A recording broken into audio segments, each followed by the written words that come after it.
Hello and welcome to the Dublin Arsenal podcast. I'm your host as always, Jonathan Giles. On tonight's show, Wednesday, March 6th, we'll be reviewing our 6-0 away thumping of Chris Wilder's Sheffield United relegation side. Also on the show, we'll be previewing this weekend's Premier League fixture at home to Brentford live on Sky Sports Premier League at 5:30. So sit back and enjoy the show.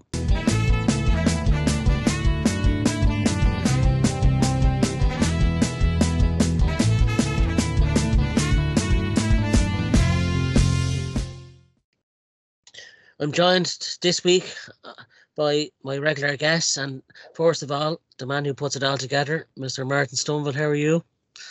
Good evening. How is everybody? Yeah, I just thought I'm going to have a look in because I just have to listen to it all the time and editing. So I thought I just might make an appearance, no problem. How is everybody? It's good to have you on board again, Martin. Thanks for coming on. I'm also joined by you're a very evil man, Eamonn Donnelly. How are you? Evening, Jonathan. Evening, Martin. Watching Coronation Street there. Another bulling cow between Don and Ivy. You are a very evil woman, Ivy. I can't even go for Swift Heartbeat Rovers without you poking your flaming snout in. Even Barlow's beginning to feel sorry for me. I had him say to Deirdre, "Oh, poor John, that's so frustrating, Deirdre." Good evening, all. A bit better health than I was last week. I was choking on the show. Yeah, getting better. And the Arsenal have made recovery a little bit more harmonious and synergetic, I would have thought. Yeah. It's great to see no more meltdowns yet. It's still a long way to go before the end of the season. I'm going to deal with them. Not mentioning anyone in particular, Craig Smith. I know we'd like to give our friends over at Pepsi Cola a shout, and Martin Stumble, over to you. Yeah. As you probably can see, I'm sitting next to Pepsi Cola, and we just want to say, give a shout out to our good friends from. Well, he has a Moretti, I have a Pepsi, so but now they just relaunched their new brand, Pepsi Max, and all of it in 112 countries. And I'm actually going to put in the edit, I'm going to put a picture of where they actually did it in the IFSC in Dublin as well, where they lit it up in red, white, and blue. And yeah, just to give a shout out. And their new logo is Thirst for More. It's a bit like Arsenal, Thirst for More Goals. I think it's a really fitting thing for it. And if you're listening, Pepsi Coke, we might look for a sponsorship, so we can do this a little bit more to present whatever we have. But yeah, every little thing, and we thirst for more as well. I have to say, very well said. But Martin isn't an employee of Pepsi Cola, but there might be a job in the wings. You never know. Eamonn Donnelly, he's pushing for the Beer Moretti sponsorship. I can hear at the end of the show. Stand up if you hate Coca-Cola. Other beverages are available. Yeah. But obviously, Pepsi Cola is the number one brand here. Of course, yeah, especially the River Bar. Yeah, and the River Bar. Are you listening? Get Pepsi only on sale. No, it'd be great. As Martin said, any little helps to keep the show going. And we'd just like to say as well, last week was a really good week for us viewer-wise. 2,200 views. So I think that might be even our biggest week this season. Yeah. So thanks very much. And as always, keep the likes, comments, and subscriptions, more importantly, coming as well. Yeah. We'll kick on, as always, into the Premier League review from Monday night's game. 6-0 against Sheffield United. Goals by Odegaard, another goal by Bogle, Martinelli, Havertz, Rice, all before half-time. 5-0 up, it was all but game over. And Eamonn Donnelly's best mate, Ben White, got a screamer for the 6th. My hero. He must be definitely listening to Eamonn because he hasn't had a bad performance since the 3rd of January. I thought it was as Alan Smith's. I know Sheffield United, they're low on confidence. They seem to be getting battered week on week now, But these were the games over the last few years that we'd be going into thinking of winning and slipping up. We've come a cropper against some sides that have already been gone down at this stage. But I suppose no disrespect to Sheffield United, it's probably a championship team in the Premier League, you know, and it looks like they will be going down. But I didn't expect us to blow them away in the first 15 minutes. You know, we could have been even up after the first minute. We had a chance saved by the goalkeeper. Like 5-0 up before half time. You know, it's the third time we've done this now in the last few weeks that we've put teams to bed quite early. I thought again, Martin Odegaard and Declan Rice, you know, are immense. Havertz has just reached another level, you know, the last few weeks as well. I think since the return in January, he's really, as Eamonn says over the last few podcasts, he is an Arsenal player now. You know, the way he took that forward goal a few weeks ago, that probably would have flew wide. You know, his accuracy is really good lately, and Ben White keeps going from strength to strength, kind of under the radar, you could say, you know, but another clean sheet as well for us. You know, the goal difference is quite good now as well.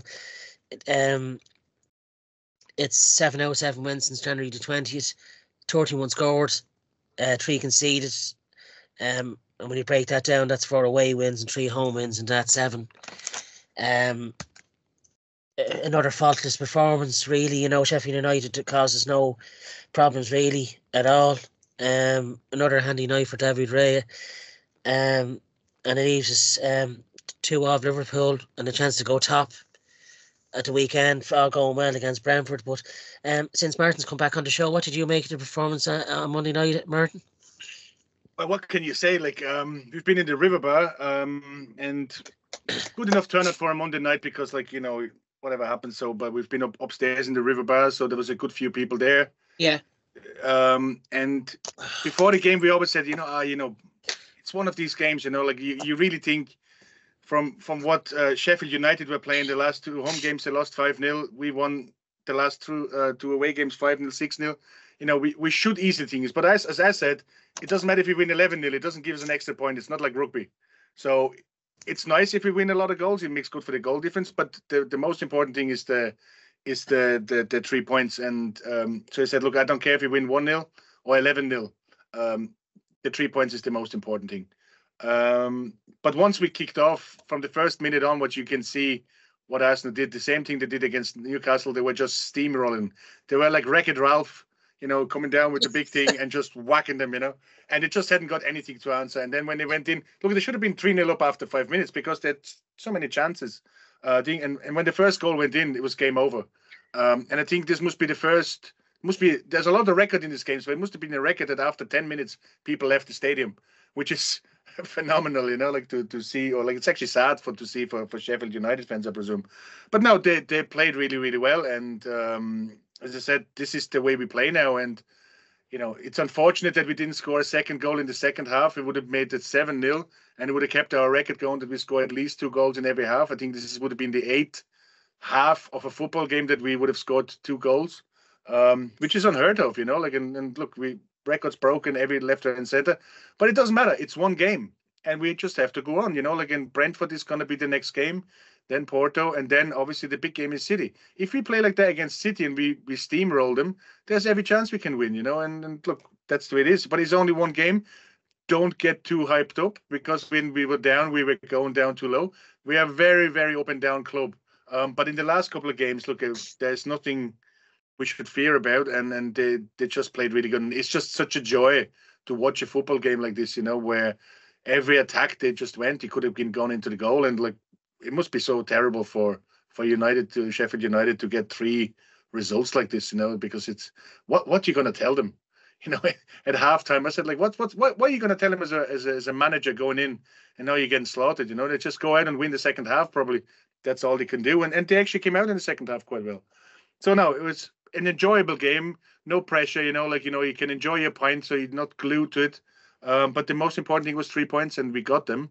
And we got a good few goals now as well in the goal difference, which could help in the end, but it didn't give us a second point, or an extra point, let's say like that.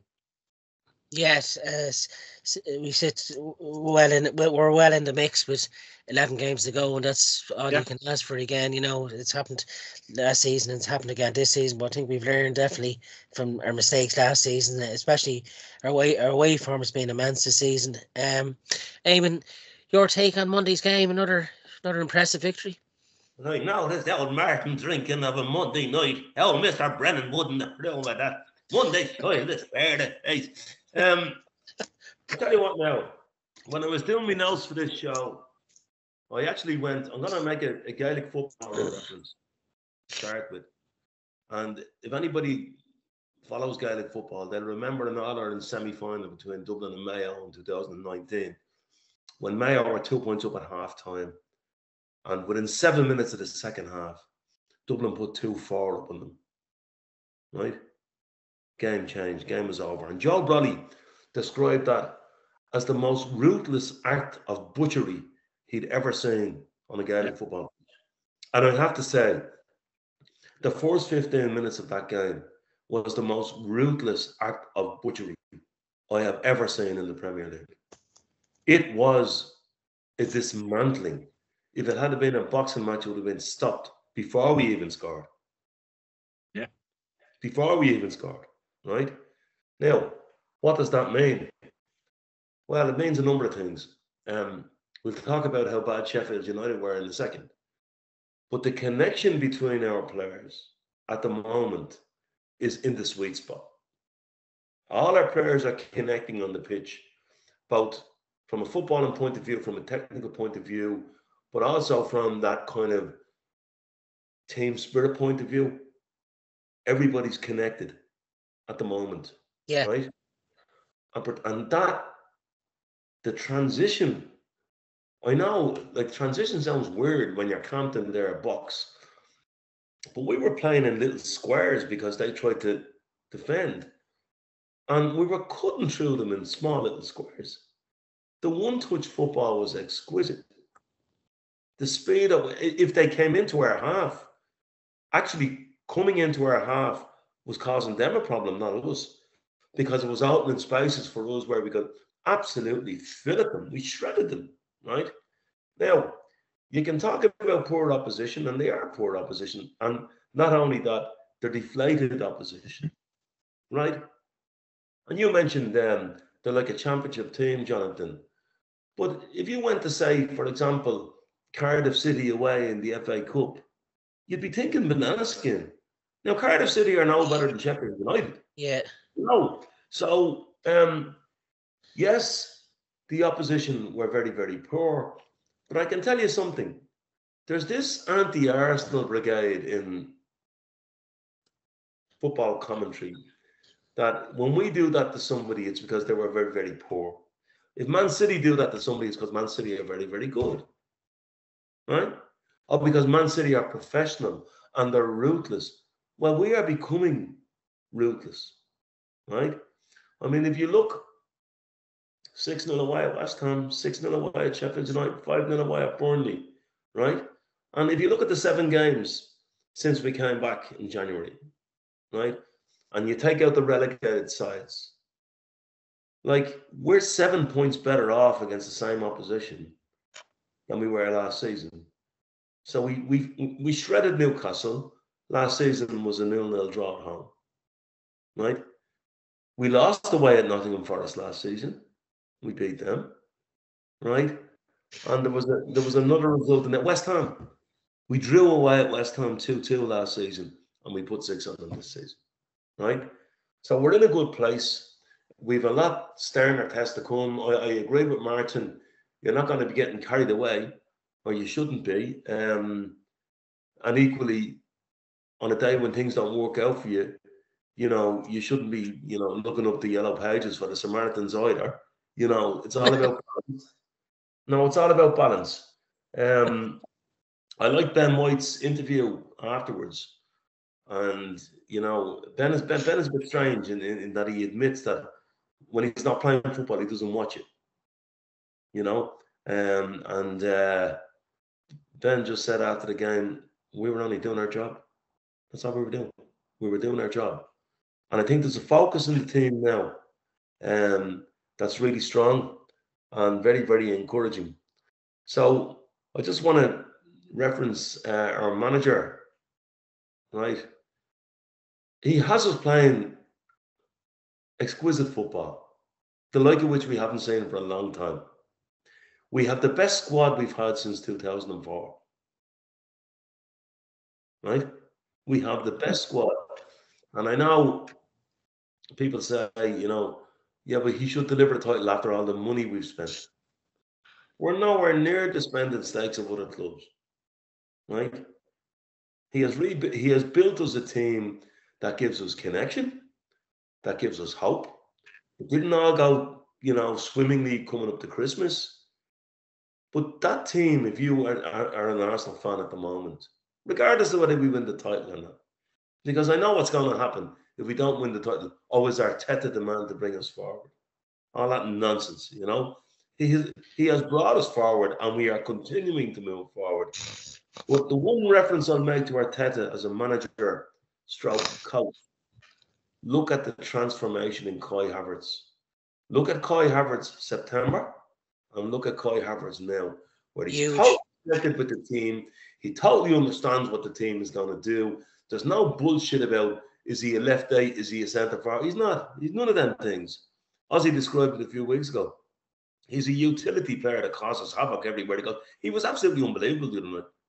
He was absolutely sensational. And so the transformation in him is the commentary on Mikel Arteta and his team. It's not just about Arteta and his coaching team, right? Who he selected. And the last thing I want to say is the Twitter trolls. Honest to God, I would urge people to get off social media, stop making our life a misery. Arteta got slaughtered by some Arsenal fans because Martinelli got injured. Right? So what was it? Like, it was as if Arteta went on and kicked Martinelli. Here, have a piece of that. I can go with that there. Martinelli got injured because he was on the pitch. Right? Yeah. So what's Arteta supposed to do? Have psychic powers about, who's going to get an injury? I mean, he got trolled on Twitter because one of his players got injured. I mean, if that's the level we're at, so I would urge everybody, ignore the numbskulls that appear on social media. Have you nothing better to do, folks? Go and play a game of Ludo, or what's that other one? Connect 4. Yeah. You might actually manage to put 4 counters together in a sequence if you're lucky, right? Numbskulls, and really, people, imagine taking the negatives out of that. We were traded to, an Arsenal performance, which, Jesus, it was good. It was as good as something we've done in 20 years. Yeah. And there's people anyway, look, that's my rant about the negatory over. But I mean, Sheffield United poor. There's no real analysis to the game. We absolutely butchered him. He took Saka off at halftime because he's unwell. Well, my message to Saka is, stay off the Motillion, pal. Stay sick, because if you can play like that when you're sick, something every week, mate.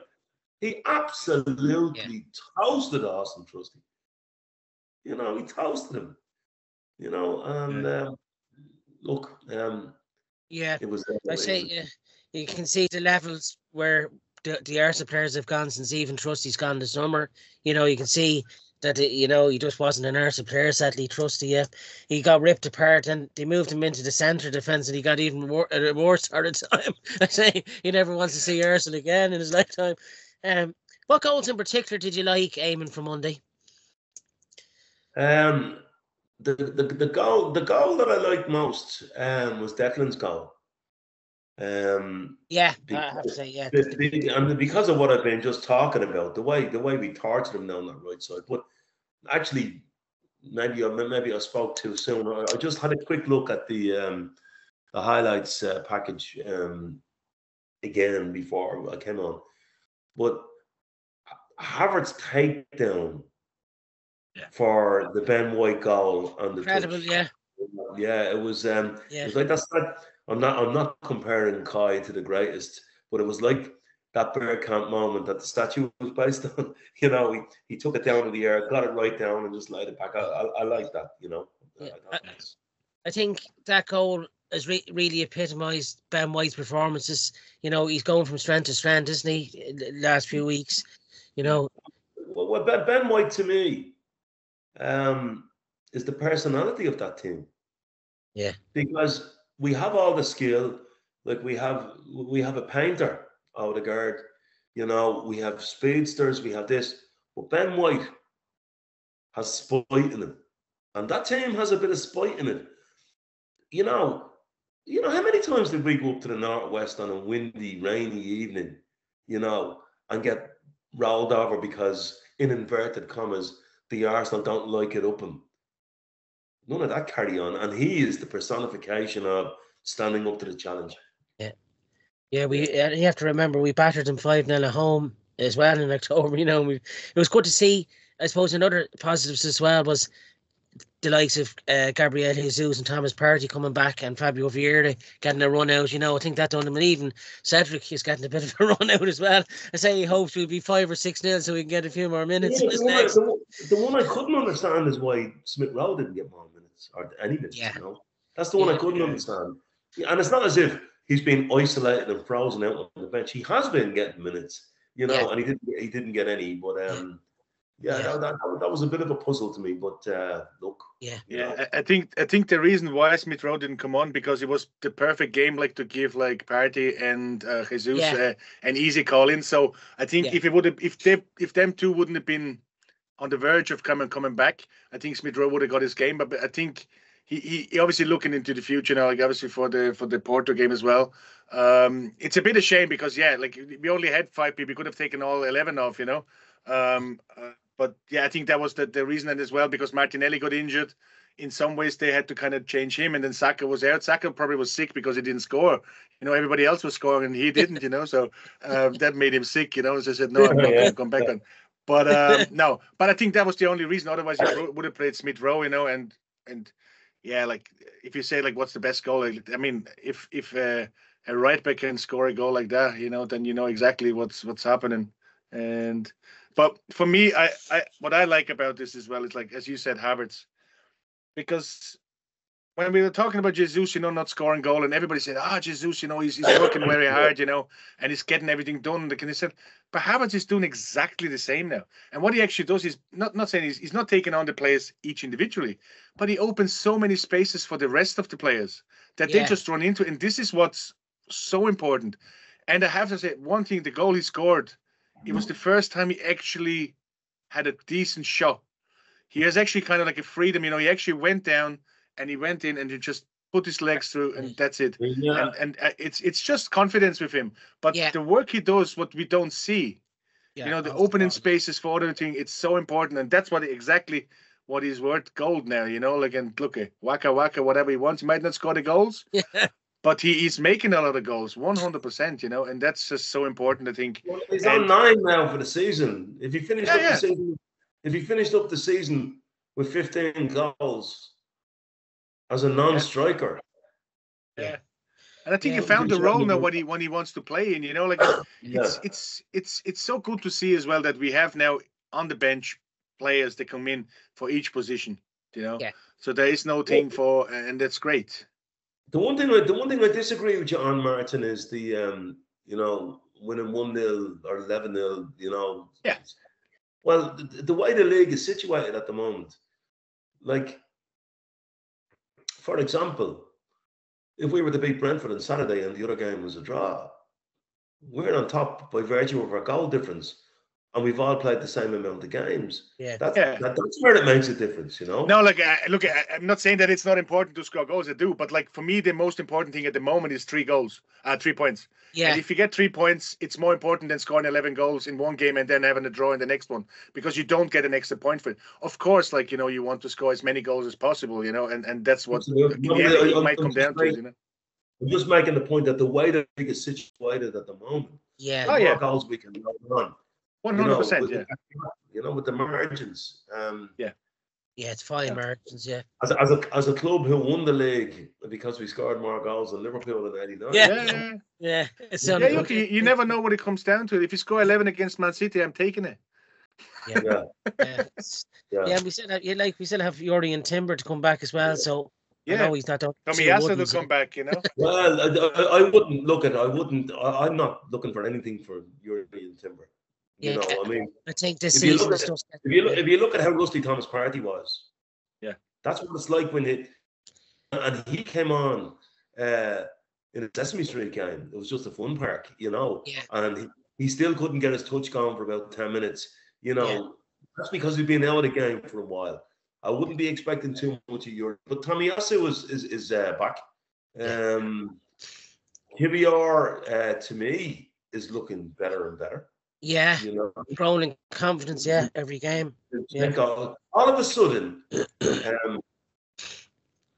I texted Sparky Johnny Google there before the game. He was giving out at the bench when we were over the previous week against Newcastle, saying, "Is that the best we can do with our bench?" And I'm thinking, I looked at our bench on Monday night, and that was a strong bench. In fact, our bench would have beaten Sheffield United. Yeah. It was the lineup from last year, actually. Yeah. It really is. Like, if you look at them, what we had on the bench, like, it was a lineup from last year. Jesus, Smith Rowe, Ramsdale in goal. You know, like, would have been. Yeah. And you said they probably could have had the team forward, you know. And look, I was actually surprised he didn't play Ramsdale. Like, he should have swapped him in, you know, like, and give him a little bit of a go before the game on Saturday. Just to warm him up. Huh? He's not going to do that. No, I know that, but he's going to play on Saturday. Yeah. Do you know what I mean? Yeah. Because he's Brentford, you know, he has to play on Saturday. So, does that still hold? Have we not so, signed Ray on a permanent basis now? I don't think so. No, I think it's still on loan. No, it's with a view to buy him. It's a view to buy, and I think they're going to do this in the end of the year. I thought that was made official in January. I'm not sure about that. You know, we'll have to see. Like, but I'm not sure if this is the case or not. But yeah, if he's signed, then he might play. But there's a lot of stuff on social media that it might be his last game in the Emirates. You know. Yeah, it'd be sad to lose him. Yeah, but I can't see Arsenal holding two top keepers. You know, but we'll see what happens in that regard. Your favourite goal from Monday, Martin? Hard to say. I mean, they were all great, like, you know. Yeah. But as I said, for me, Ben White is just kind of if a right back scores like that, you know, it's an amazing goal, like, you know, and exactly the takedown and everything. It was just a really good goal to see. Jamie was the only one in the second half, but they were all great goals. I even think Havertz's goal was very good. Yeah, I thought because they had to fight for that ball kind of in his steal, and as I said, he put his laces through for a first time for a long time, and I'm sure that's going to give him a huge amount of confidence because now the goals he scored were kind of like, you know, standing at the right time in the right space. So, but this one was a proper striker goal, and I'm thinking, but like, no, for me, for Ben White, I'm happy he scored, and the way he scored is a great goal. Yeah, I'd probably give it to Havertz because the way he took it was just a man in confidence now, you know. Yeah. The way he just head down and he buried his. But I think we've got to go beyond this whole Havertz confidence thing. He's been playing like that since November. He was a player. I think, Eamonn, the goal against Brentford in November was the kickstart. Absolutely. Yeah. Absolutely. You have it nailed on. That was the start of his Arsenal career. And people say, and I heard all this bullshit about, but he doesn't look happy. I mean, he just has that type of face. It's a bit like German. It's a bit like Liam Brady. German.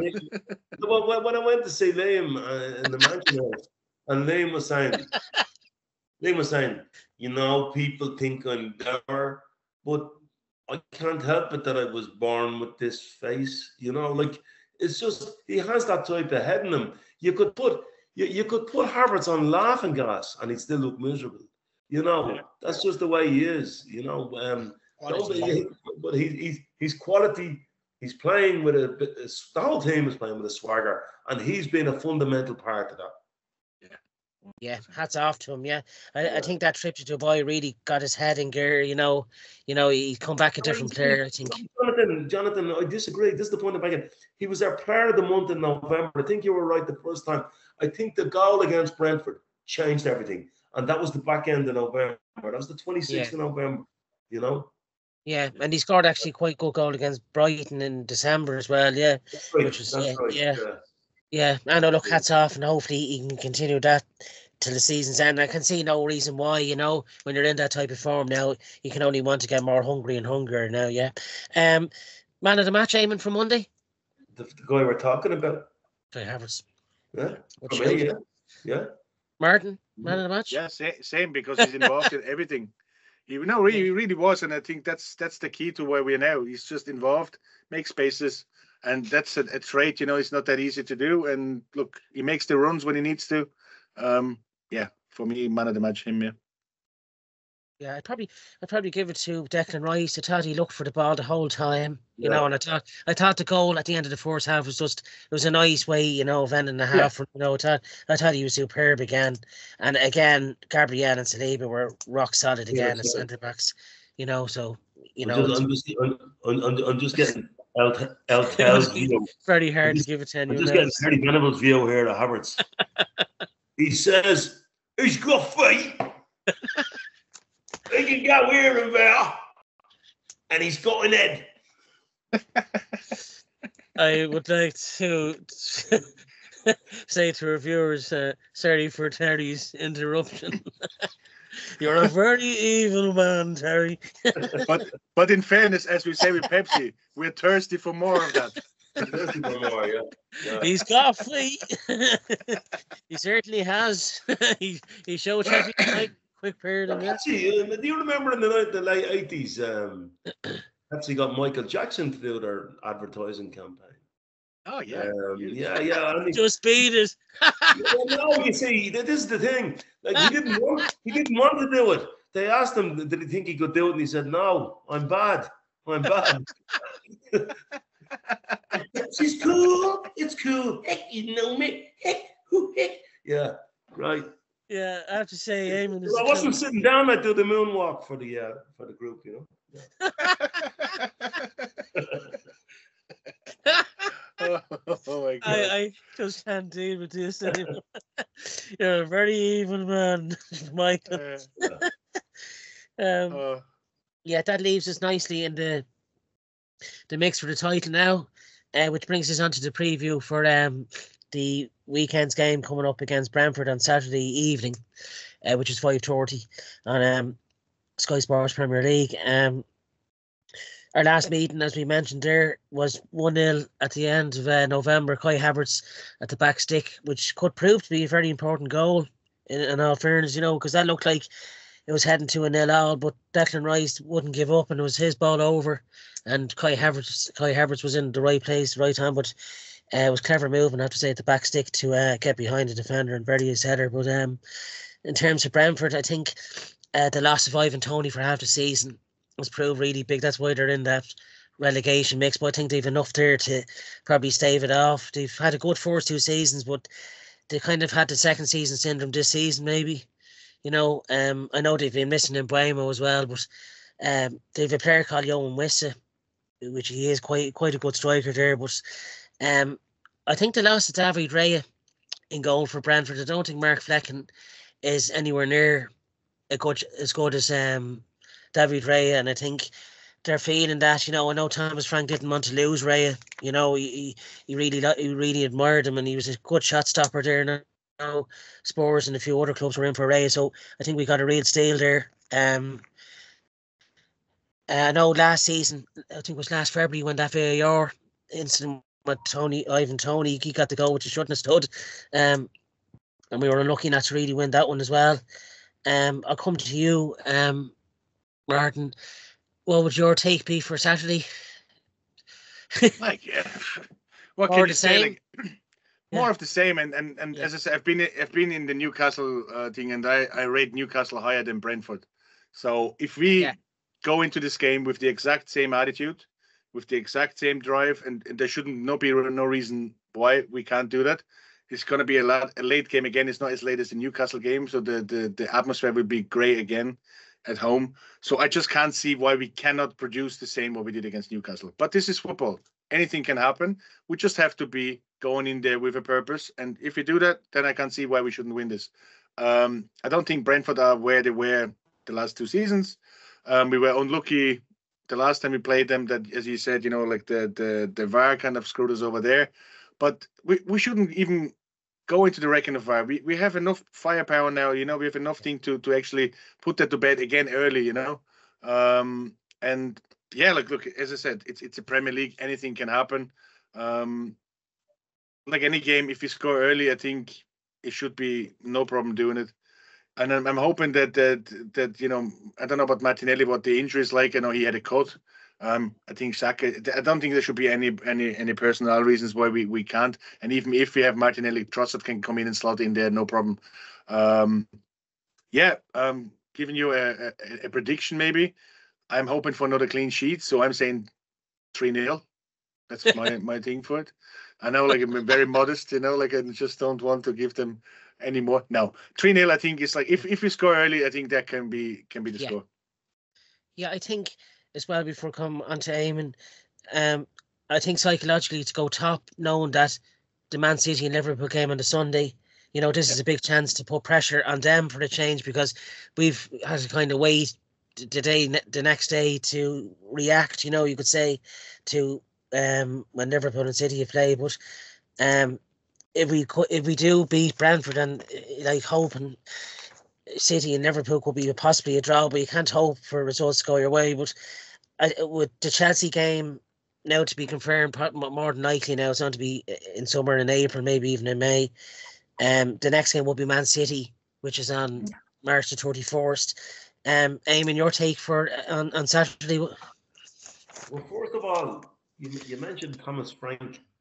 I'm fully expecting, if they ever do a remake or a new series of Luther, that he's going to be the West London tube murderer.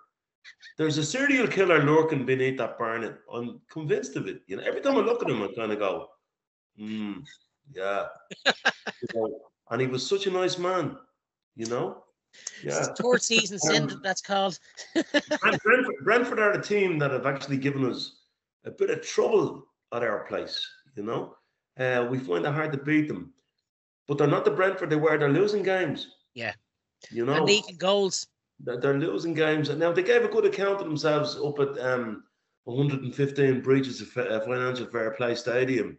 Where, you know, they were quite tight. Liverpool dismantled them, but I think I think this will be different. I think the point that you make about we could go top, that puts an extra pressure on us, I think. Plus there's the Porto game that's, you know, coming up. Yeah. I'd go with a squeaky 2-1 win on this one. I think they'll give us a bit of trouble. We need to be on it. I think what they'll try and do with the game, because we've been so fluent, is and he's no mug, Thomas Frank. Like I think he'll try and disrupt the game as much as possible. And I think there could be it could be a bit of a bits and pieces game. And I know Martin said Newcastle are better than Brentford, but Newcastle came out to, Martin, you would have needed to be there, a cauldron of noise. They froze. And before they had got into their stride, that game was over at 0-0. This will be different. I think Brentford, we have to be on it. It's a different type of pressure. They're going to be disruptive. But I think what encourages me is that our set pieces have been good all season. And between the Luton game and the reset, we've become looking vulnerable on set pieces against us, and that seems to be okay.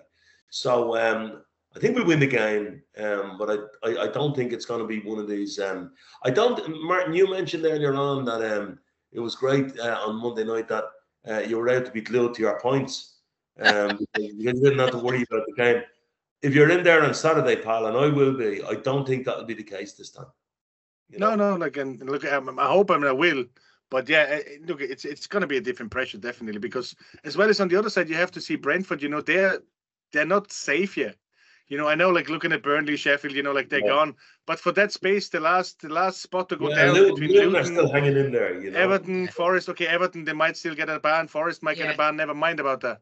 But I still think they need to think. Might not be the game against Arsenal, but they're looking to get points. But they're surely not going to go down without a fight.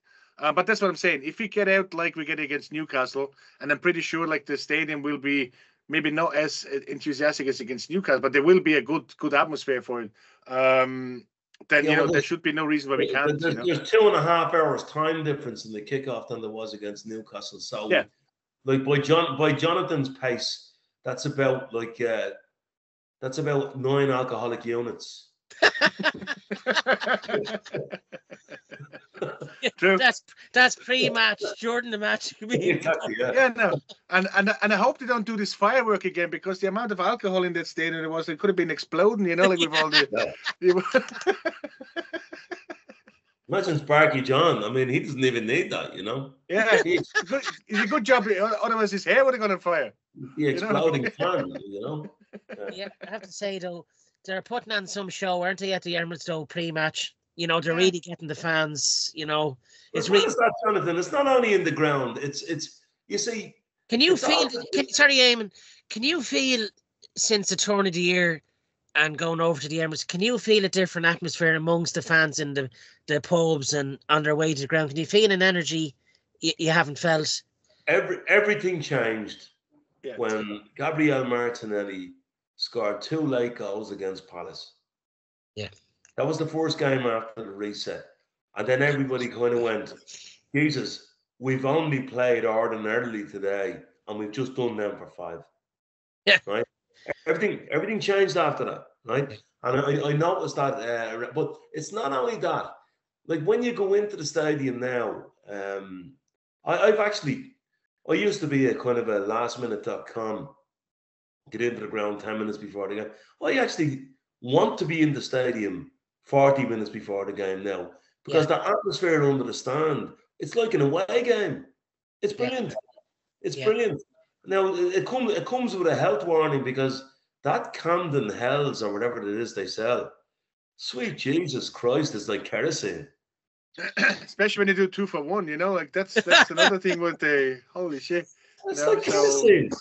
Yeah. No, but the atmosphere is great since last year, but like now you can see again, like, even the Ashburton Army and what they're trying to do, and, bring the scarves, and the club itself does a lot, to encourage it. As I said, do 2 for 1 before the game, to get the people in early, to get the atmosphere going, The thing about the Ashburton Army is I wish their drummer would actually learn how to drum on time. He's brilliant. I'm actually going to go down and tell him about 4/4 timing. 1, 2, 3, 4.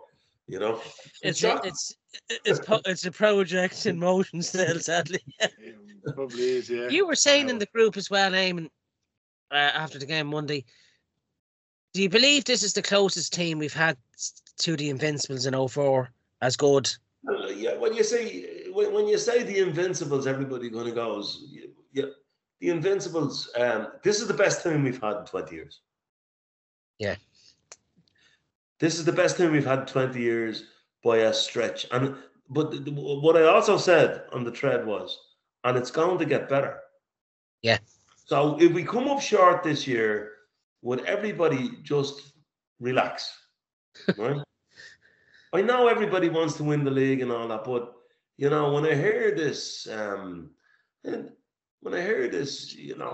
Arteta the man to bring us forward? Jesus, like seriously, Yes is the answer to that, by the way, but I see Liverpool and Man United are eyeing up De Zerbi or Brighton. Well, I'll tell you what now. I'm going to ask everybody out straight, all you listeners out there, who do you want managing the Arsenal? De Zerbi or Arteta? Because I know the answer. Yeah. Leave it in your comments. Leave it in your comments. Just likes, comments, and subscribe. Yeah. And if you say De Zerbi, you're going to be invited to the next podcast. No, leave it in your comments. By the way, no. Martin and I are both English connections. So leave it in your comments. But if you're saying De Zerbi, we also want your home address and your air code as well. Alan Williamson, are you listening? No, it really bodes well for an exciting end of season. 11 to go now, and the River Bears are going to be hopping between now and then, especially with the second leg of the Porto game. Say it's going to be a cracking atmosphere in there that night. We move on briefly to the women's team. Alessio Russo got the winning goal in the North London Derby. It was sweet revenge for the 1-0 defeat in December against them, and they're very much in the title mix as well. That's turned out to be a cracking title race as well. City, Chelsea, and ourselves in the mix there. Martin, what do you make of the women's team's performance this season? It's funny enough like that, like we lost games in this season where we shouldn't have lost, Yeah. Tottenham and Liverpool. They're the two games. The 2 games, yeah. The fourth game, and that's kind of because we would have been right in there, from where we're now. But we actually come back. We beat Chelsea, which is hard enough to do. We're only 3 points away. So look, the main thing of it is like the women are getting now the respect they're supposed to get, like 2 sold out stadiums now in the last 2 games. And look, they're just playing good football. They had at the start of the season, they had so many injuries.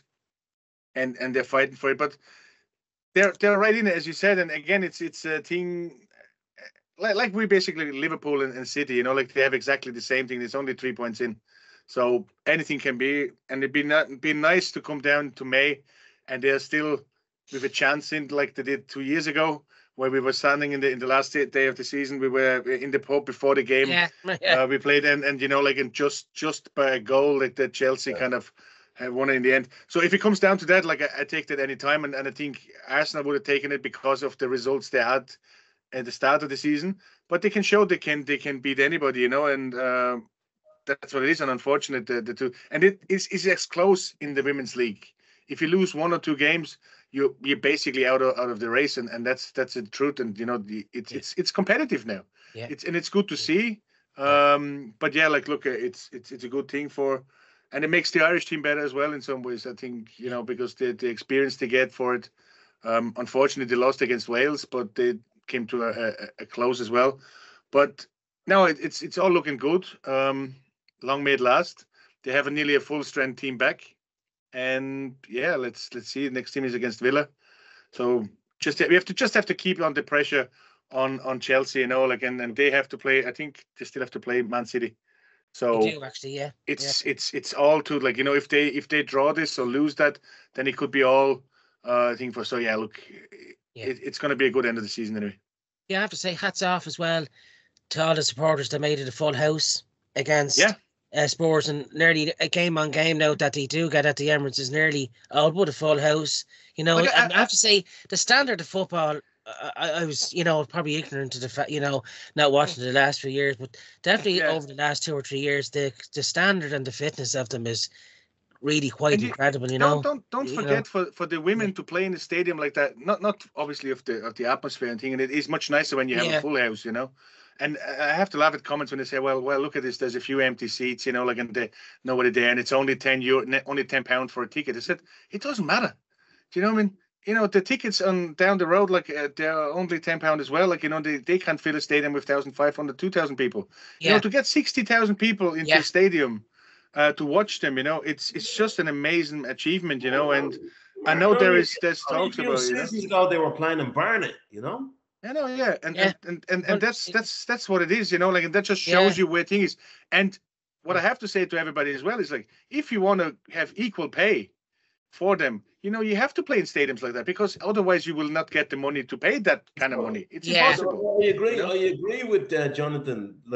What struck me about the women's game in the last couple of seasons is that because they've had exposure to full-time facilities, etc., and exposure to proper pitches, the skill level has gone through the roof. 100%. The skill level has gone through the roof, Now, Jonathan and I played on the Emirates pitch, and I can tell you something for nothing. All joking aside, I'm not being funny. I could play a bit, and the speed at which the ball comes in on that pitch is like nothing I've ever experienced. The speed of it, Somebody took a shot on Jonathan. He didn't even save it on the way back out. I didn't even see it. I'm still chasing it now. No, I see it. It hit the net and come back out, and he put it down for a goal kick. I don't think I have to say Eamonn isn't far off the mark. I only got back up, and I think it was. Jonathan, do you remember the speed of the surface on that pitch? It was unbelievable. And in fairness, we were at our peak then, Eamonn. What would it be like now? Yeah. No, but it is kind of like as well, is because obviously the pitch is bigger as well than, you know, like they've been in Ingford. So there is a lot of more physicality as well involved for the women to go there, and, you know.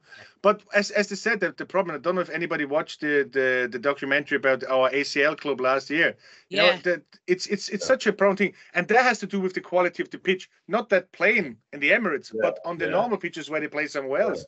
It's just such a difference, and this is why more women are actually involved in ACLs, because like it's just the quality of the surface they're playing. If they all could play on that, it would be much easier. Yeah. And talking about more thing, like Pepsi does sponsor the women's European Championships and the World Cup, so just give them a shout, you know. So, like, but before we finish, I think I owe the listeners one anecdote about that competition that we did play on the pitch. So I was staying in Islington, and I went into my boyhood because I was walking down to the Emirates Stadium with my kit bag on my back, going down to play at the Emirates Stadium. I mean, it doesn't get any better than that. Doesn't you know get what I better, mean? does it? And I went in and I got me 2 bananas in the shop and all that.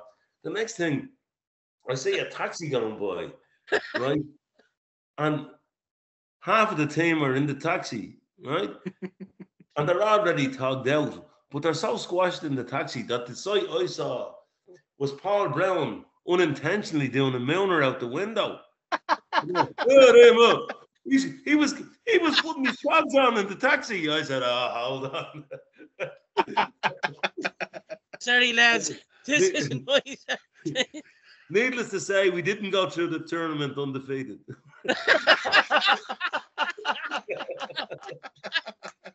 I think, to be honest, just even making it on the pitch. Hey, man, what's this sticking out the window? That's my ass and all, Yeah, I have to say, I don't think we even got a shot and goal. No. Anyway. I do agree with Eamonn, though. The speed of the ball, even with 12 points the night before, it was mesmerising. It was like a pinball machine. Incredible. To be honest, I never even got to touch the ball, and like I'd be nearly as good as David Raya. Remember Dennis up front, the Russian lad? Yeah. Warm up, Dennis. You're coming off. Yeah. Oh, God. Oh, great. He was our Andre Irishman. It's a shame that we don't have any footage of that. It would be great viewing. I tell you, we would be. To be honest, I think that was long deleted. We would definitely we blow our 500,000 views what we have already out of the window. I have to say, if we were in Cheltenham, we'd be the non-runners at this stage. Yeah. Okay. I know it was great. Right. You know, it was. I was on it twice, and the one claim to fame I have is I saved a curling shot from Theo Walcott's brother. Aside from that, it all went downhill after that.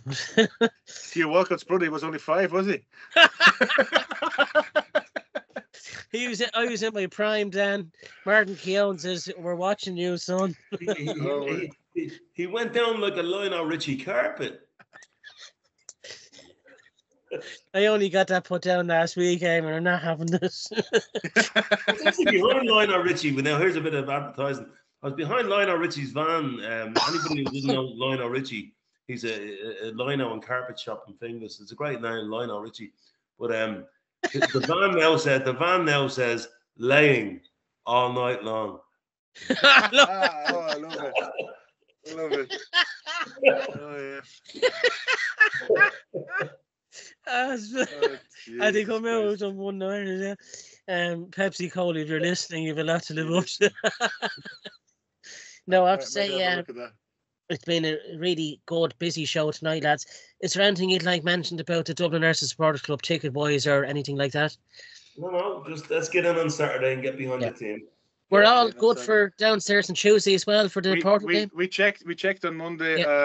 Saturday is obviously the rugby is on as well. There will be some televisions on just for anybody who wants to watch the rugby as well. They can watch it as well. But the big screen and the normal screen what we have on will be definitely on the football. So there should be no issue. Porto again. We'll see how many people come in, but there might be availability downstairs. If not, but I think we will get a good crowd in for Tuesday as well.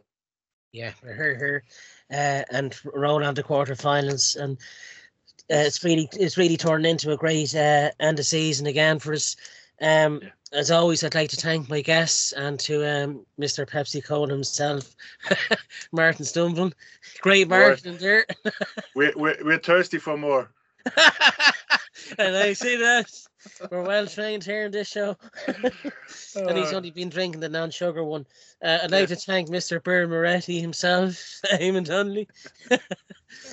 Pleasure having you on again. As always, you can catch us on the Dublin Arsenal YouTube channel. Like, comment and subscribe. Thanks very much again to everyone who takes their time to view us. I know it's a heartbreaking watch, but week on week we're all getting through this together, so don't get onto the Samaritans just yet. Until next Monday show, where we'll be reviewing our game against Brentford. Have a good week, and thanks for listening. Good job.